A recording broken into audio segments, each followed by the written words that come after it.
Calgary woman missing more than 50 years identified as murder victim in Nevada cold case. So this was published on November 11th. Las Vegas Metro Police say with the help of Calgary detectives, they've identified a woman found murdered in the Silver State 55 years ago.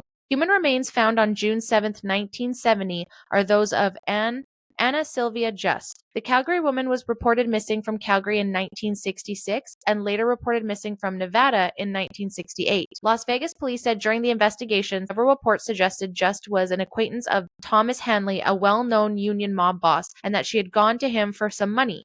Don't do that, guys. Don't do that. At the time, it was alleged that Hanley had his associates drive Just out to the desert where she was killed. Hanley was never charged in Just's death, and there was no evidence found that he played a role in it.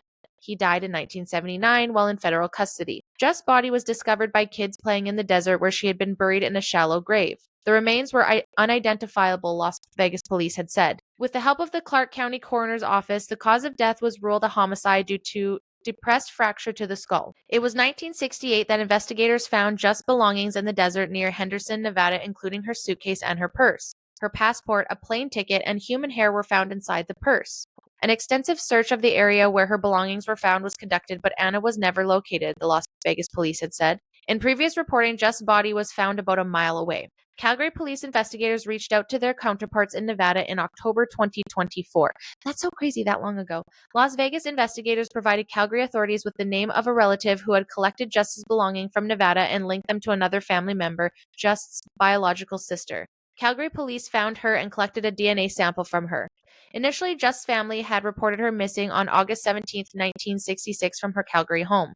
That is crazy, you guys. This is why it's so important to always talk about these things, always keep these people in the front of your mind because you just never know. Without a doubt, there's always going to be people missing their family members and always wanting closure, even if it's a decades after, right? So I think it's so cool that these days and age, that's something that we can do to help families because there's so many, I'm sure, that are unsolved. And it's crazy now that this one was solved so many years later. So to reiterate my point, anytime you see missing persons cases, especially in your area and your country, like I've said before, take a picture, keep it in a folder, then that way you have it there. Always keep these individuals at the front of mind, And I think a good thing to think is a lot of people lately just don't have any interpersonal connection. Nobody wants to talk and look at each other anymore because of fucking social media and our phones.